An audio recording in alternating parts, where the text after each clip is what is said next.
को जंगल में देखते हैं, जहाँ उनके साथ इवान नाम का शख्स भी होता है जिसने नए जमाने के कपड़े पहन रखे थे। दरअसल इवान एक राजा का बेटा है जिसे उसके पिता ने जादू के प्रयोग से भविष्य की दुनिया में भेज दिया था ताकि वो उनके दुश्मनों से सुरक्षित रह सके। भविष्य की दुनिया में इवान अनाथ था जो एक दिन अचानक से अपने समय में यानी कि पास में पहुंच गया, जहां उसकी मुलाकात उसके पिता से हुई। और ये कहानी इस मूवी के पहले पार्ट में बताई गई है। और अब हम वापस से इस मूवी पर आते हैं, जहां इवान और बाकी सैनिकों का सामना एक ऐसे मॉन्स्टर से होता है जिसका सिर्फ सर ही था, यानी कि उसके पास कोई शरीर ही नहीं था। और अब यहाँ वो लोग काफी संघर्ष के बाद उस मॉन्स्टर के सिर को पकड़ने में कामयाब हो जाते हैं, जहाँ फेनिक्स नाम का योद्धा उस सिर को एक थैली में डालकर बाकी लोगों के साथ वापस अपने राज्य चला जाता है। उनके राज्य का नाम व्हाइट सिटी था, जहाँ हम एक छोटी बच्ची को एक महिला की टोकरी से सेब चुरा कर खाते देखते हैं, जहाँ सेब खाते दौरान उस बच्ची को एक चमकता हुआ फूल दिखाई देता है, जिस पर वो उस फूल की तरफ आकर्षित होकर उसे तोड़ने की कोशिश करती है, लेकिन ऐसा करने पर उसके हाथ में कांटा चुभ जाता है। तभी वो महिला जिसकी टोकरी से इस बच्ची ने सेब चुराया था वो उसके पास आकर सवाल करती है कि आखिर तुम्हारे माता पिता कहाँ हैं, जो देख कर हम समझ पाते हैं कि उस महिला को बच्ची की फिक्र है। फिर तभी वो महिला भी उस फूल से आकर्षित होकर उसे छूने की कोशिश करती है, जिस दौरान उसे भी कांटा लग जाता है, इसलिए वो उस फूल को तोड़कर बच्ची को अपने साथ लेकर चली जाती है।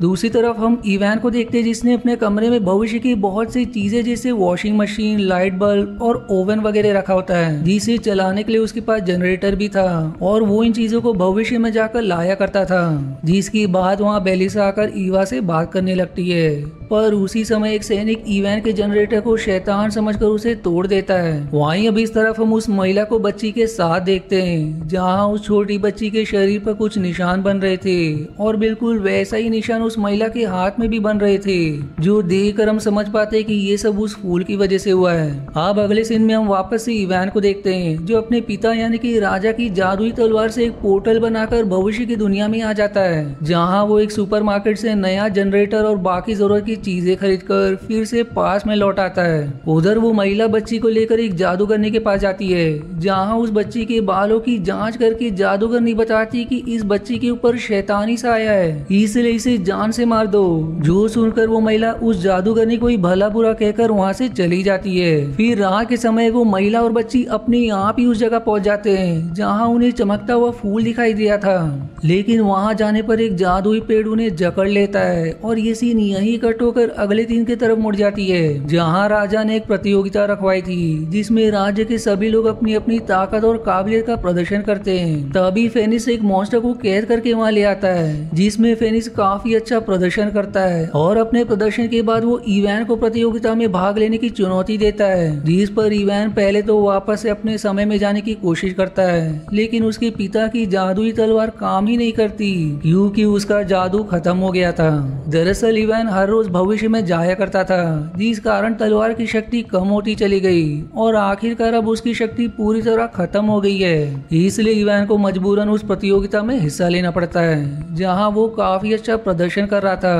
पर उसी समय वहां दो चुड़ैले आकर राजा से उसकी जादुई तलवार मांगती है, जिसकी बाद हमें फ्लैशबैक के जरिए दिखाया जाता है कि ये चुड़ैले कोई और नहीं बल्कि वो महिला और बच्ची ही हैं, जिन्हें जादुई पेड़ ने चुड़ैल बना दिया। तभी गैलिना नाम की चुड़ैल बारबरा से कहती कि वो उस तलवार को लेकर आए, जबकि वो खुद राजा के कुछ सैनिकों पर कोई जादू करती है, जिससे उन सैनिकों की आंखें गायब होकर वो लोग अपने ही साथियों से लड़ने लगते हैं। इतने में ही बारबरा एक पक्षी का रूप बनाकर उस तलवार को ले लेती है, पर इवान अब अपना मोबाइल फेंक कर मारता है, जिससे बारबरा के हाथ से वो तलवार छूटकर जमीन पर गिर जाता है। तब राजा उस तलवार से लड़ने की कोशिश करते हैं, लेकिन जादू खत्म होने की वजह से वो तलवार किसी आम तलवार की तरह हो गई थी, इसलिए राजा उस तलवार को इवान के हाथों सौंप कर उसकी रक्षा करने को कहते हैं, क्योंकि आज नहीं तो कल इस तलवार की शक्ति वापस ही आ जाएगी। इस पर अब इवान, बेलिसा, फेनिक्स और जादूगरनी उस तलवार को लेकर भाग निकलते हैं, जो देखकर चुड़ैलों के साथी उनके पीछे जाते हैं, जिस पर चालाक जादूगरनी सीटी बजाकर अपनी जादुई झोपड़ी को बुलाती है।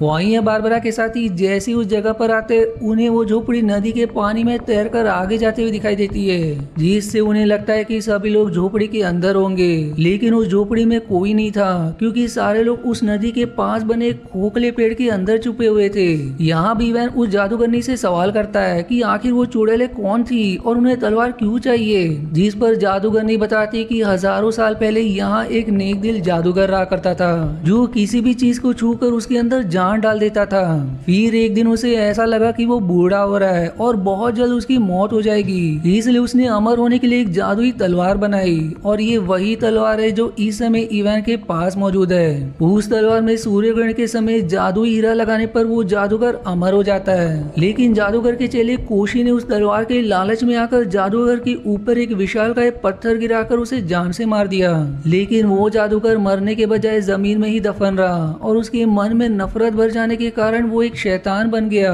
और अब उसी शैतान जादूगर को वो तलवार चाहिए। अब वो लोग ये बातें कर ही रहे होते कि तभी नदी का राजा वहां आकर उन्हें डेडलैंड के बारे में बताते हुए कहता है कि हमें उस शैतानी जादूगर को मारने का तरीका डेडलैंड में ही पता चलेगा। जिस पर वो सभी नदी के राजा के साथ आगे जाकर एक चट्टान पर रुकते हैं। दूसरी तरफ दोनों चुड़ैलें चलने वाली झोपड़ी तक पहुंचकर उसके अंदर देखती है, जहां उन्हें कोई भी नहीं मिलता। इसलिए अब गैलिना उस झोपड़ी को जलाने का आदेश देती है, लेकिन सही समय पर दूसरी चलने वाली झोपड़ी आकर उस पहली झोपड़ी को बचाकर वहां से ले जाती है। वहीं इस तरफ चट्टान पर फेनिस और इवान को लोहे की दो जंजीरें मिलते हैं, जिनमें से एक जंजीर को फेनिस बड़ी आसानी से उठा लेता है, लेकिन इवान दूसरी जंजीर को नहीं उठा पाता, जो देखकर जादूगरनी अपनी थैली से जादुई फलियां निकाल कर खा लेती है, जिस कारण उसमें बहुत ज्यादा शक्तियां आ जाती है। इसलिए वो दूसरी जंजीर को खींचकर पानी में से एक विशालकाय वेल मछली को निकालती है। दरअसल वो लोग जिस चट्टान पर खड़े थे वो उस वेल मछली के ऊपर ही था,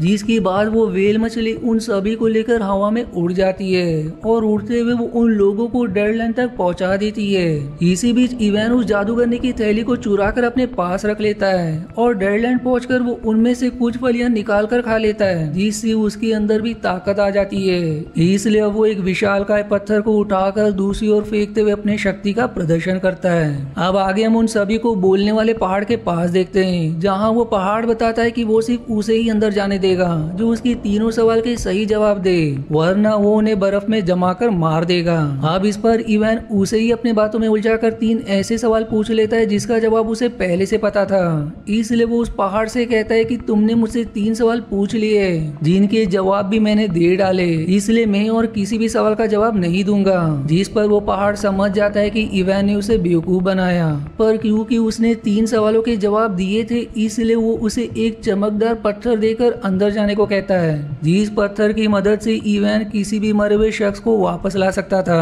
अब अंदर जाने पर इवान को उसके पिता मिलते हैं, जो देखकर वो हैरान में पूछता है कि आखिर आप यहाँ कैसे पहुँचे, जिस पर उसके पिता बताते हैं कि गैलिसा उन्हें जान से मार दिया था, इसलिए वो डेडलैंड यानी कि मुर्दों की दुनिया में पहुंच गए। जो पता चलते ही इवान को बहुत दुख होता है, पर तभी उसे याद आता है कि उसके पास वो चमकदार पत्थर है जिसकी मदद से वो अपने पिता को जिंदा कर सकता है। इसलिए वो अपने पिता को वो चमकदार पत्थर देता है, लेकिन उसके पिता उस पत्थर को खुद लेने के बजाय कोशी को देते हुए उसे इवान के साथ बाहर भेज देते हैं। अब बाहर आकर वो सभी कोशी के साथ वापस अपने राज्य यानी कि व्हाइट सिटी की तरफ आने लगते हैं, जहाँ आगे उन्हें एक नदी मिलती है। इसलिए इवान फिर से जादुई फैलिया खाकर एक विशालकाय पेड़ को गिरा देता है, जिससे नदी पार करने का पुल तैयार हो जाता है। अब इसके बाद वो जादूगरनी कोशी से शैतानी जादूगर को मारने का तरीका पूछती है, लेकिन उसे कुछ भी याद नहीं आ रहा था, जिस पर जादूगरनी गुस्से में उसके सिर पर मारती है और ऐसा करने से उसे काफी सारी चीजें याद आ जाती है। इसलिए अब कोशी बताती है कि जिस पत्थर के नीचे मैंने उस जादूगर को दबाया था उस पत्थर के टुकड़े करने से वो हमेशा के लिए मर जाएगा, लेकिन उस पत्थर को सिर्फ इवान की जादुई तलवार से ही तोड़ा जा सकता था। तब इवान बेलिसा को बताता है कि बार बार भविष्य का सफर करने के कारण उस तलवार की शक्तियां खत्म हो चुकी है, जो सुनकर वो उससे नाराज हो जाती है। फिर इवान उस तलवार से एक पेड़ को काटने की कोशिश करता है, जिसमें नाकाम होने की वजह से उस तलवार को जमीन में गाड़ देता है, लेकिन ऐसा करते ही उसकी तलवार खुद ब खुद और ज्यादा अंदर चली जाती है और अब हम देखते हैं कि वो तलवार जमीन की शक्तियां सोकर वापस से पहले जैसी हो जाती है, यानी कि उसका जादू वापस आ जाता है। इस पर अब इवान फिर से जादुई फैलिया खाकर एक बड़े पत्थर के नीचे उस तलवार को छुपा देता है और अब आगे हम उन सभी को आराम करते हुए देखते हैं। जिस दौरान फेनिस पहरा दे रहा होता है, पर तभी उसके सीने में एक तीर जा लगता है जिसे बारबरा ने चलाया था, क्योंकि उसको उन सबका पता चल चुका था। यहाँ बारबरा के सैनिक बाकी लोगों पर टूट पड़ते हैं, जहाँ बेलिसा, कोशी, जादूगरनी और वो मॉन्स्टर वाला सिर जिसे इवान ने अपने साथ ले आया था, वो चारों मिलकर उन सैनिकों से लड़ने लगते हैं। जबकि इवान अपनी तलवार को निकालने के लिए पत्थर को उठाने की कोशिश करता है, लेकिन फलियों का असर खत्म हो जाने के कारण उससे वो पत्थर नहीं उठता। इस पर अब वो फिर से उन फलियों को खाने के लिए जादूगरनी की थैली निकालता है, लेकिन वो पूरी तरह से खाली होती है। वहीं उसे ऐसा करते देख वो बुजुर्ग जादूगरनी उस पर बहुत गुस्सा करती है, जिससे सभी को पता चल जाता है कि इवान के पास इतनी ताकत कहां से आ रही थी। इधर लड़ाई में बारबरा के सैनिक उन सभी पर भारी पड़ रहे थे, इसलिए उन लोगों को लड़ाई छोड़कर भागना पड़ता है। जबकि बारबरा उन्हें जाने देती है, क्योंकि उसे वो जादुई तलवार मिल चुकी थी जिसे लेकर वो उड़ जाती है। लेकिन वो ये तलवार गेलिसा को नहीं देने वाली थी, बल्कि खुद ही तलवार का प्रयोग करके अमर होना चाहती थी। दूसरी तरफ बेलिसा इवान को थप्पड़ मारकर बाकी लोगों के साथ आगे चली जाती है, जिस पर इवान भी उनके पीछे आने लगता है। लेकिन रास्ते में कुछ पत्थरों के गिरने की वजह से इवान और उसका मॉन्स्टर सिर बाकी लोगों से अलग हो जाते हैं। अब सिंस बाकी लोग इवान से नाराज थे, इसलिए वो उसे छोड़कर आगे बढ़ जाते हैं। इसीलिए इवान वापस से पीछे आता है, जहाँ उसे अपनी जादुई तलवार की म्यान मिलती है। अब अगले सीन में हम बारबरा को उल्लू के रूप में तलवार लेकर जाते हुए देखते हैं, पर तभी गेलिना आकर उसके ऊपर वार करके तलवार को नीचे जंगल में गिरा देती है, जिसके बाद वो दोनों भी नीचे जंगल में आ जाती है। जहाँ गेलिना बारबरा से कहती है कि तुम्हें जादूगर को धोखा नहीं देना चाहिए, लेकिन बारबरा उसकी एक नहीं सुनती। तब गेलिना उसके ऊपर जादू करके उसे भी वैसा ही बना देती है जैसा उसने राजा के सैनिकों को बनाया था, जिसका मतलब ये है कि बारबरा भी गेलिना की गुलाम बन चुकी है। अब आगे हम उस मॉन्स्टर को देखते हैं जिसे फेनिक्स ने प्रतियोगिता वाले दिन पकड़कर ले आया था। दरअसल ये मॉन्स्टर गेलिना और बारबरा के हमले वाले दिन वहाँ से भागकर जंगल में आ गया था, और अब उस मॉन्स्टर को जंगल में वही तलवार मिलती है जिसे लेकर वो आगे जा रहा था कि तभी उसे इवान और मॉन्स्टर सिर दिखाई देते। अब यहाँ इवान उस मॉन्स्टर से अपनी तलवार वापस लेकर व्हाइट सिटी पहुंचता है, जहाँ हर तरफ गेलिना के सैनिक नजर आ रहे थे, क्योंकि उसने सभी सैनिकों को अपने वश में कर लिया होता है। इसके बाद इवान उन सभी सैनिकों से लड़ने लगता है, जबकि दूसरी तरफ बेलिसा उस बुजुर्ग जादूगरनी की दवा को फेनिक्स के घाव पर लगाती है, जिससे वो पूरी तरह से ठीक हो जाता है। और अब वो सभी भी इवान का साथ देते हुए गेलिना के सिपाहियों से लड़ते हैं। तभी मॉन्स्टर सिर एक पत्थर के ऊपर जाकर बताता है कि शायद ये वही पत्थर है जिसे काटने से जादूगर की मौत हो जाएगी। इसलिए इवान उस पत्थर के कई टुकड़े करता है, लेकिन इससे कोई फर्क नहीं पड़ता। इसलिए वो कोशी से उस पत्थर के बारे में पूछता है, लेकिन तभी एक सिपाही कोशी का सिर उसके धड़ से अलग कर देता है, जो देखकर इवान कोशी के सिर से उस पत्थर के बारे में सवाल करता है। तब कोशी का शरीर एक तरफ इशारा करके उस पत्थर का पता बताता है। फिर कोशी अपना सिर उठाकर वापस से अपने शरीर से जुड़ जाता है, जिस दौरान गेलिना वहां आकर उन सभी पर वार करती है, और इस हमले में कोशी का सिर एक बार फिर से टकरा जाता है, जिस कारण उसकी सारी यादें वापस आ जाती है, जिससे वो समझ जाता है कि अगर उस पत्थर को तोड़ा गया तो जादूगर मरेगा नहीं बल्कि वो आजाद हो जाएगा।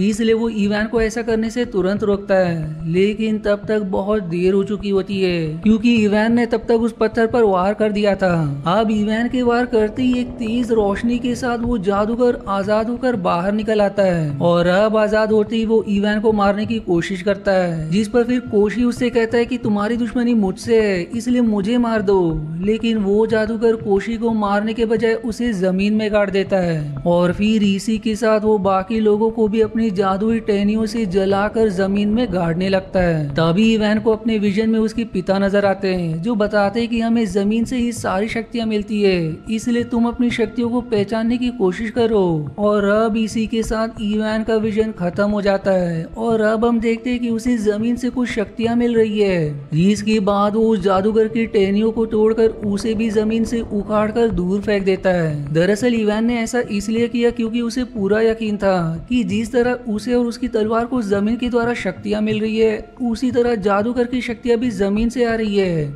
इसलिए उसने जादूगर की जड़ों को जमीन से उखाड़ फेंका था। फिर इवान अपनी जादुई तलवार की मदद से उस जादूगर को भविष्य की दुनिया में ले आता है, जहाँ हर तरफ कंक्रीट और सड़क थी। इवान अब उस जादूगर से कहता है कि यहाँ तुम्हें मिट्टी नहीं मिलेगी, इसलिए इस दुनिया में तुम काफी कमजोर हो। तब जादूगर रोड तोड़कर नीचे की मिट्टी से जुड़ने की कोशिश करता है, लेकिन उस रोड के नीचे कंक्रीट से बना बेसमेंट होता है। वहीं काफी देर तक जमीन से ना जुड़ पाने की वजह से उस जादूगर का शरीर नष्ट होकर राख में बदल जाता है, जिससे पास के समय में बेलिसा, कोशी, फेनिक्स और बाकी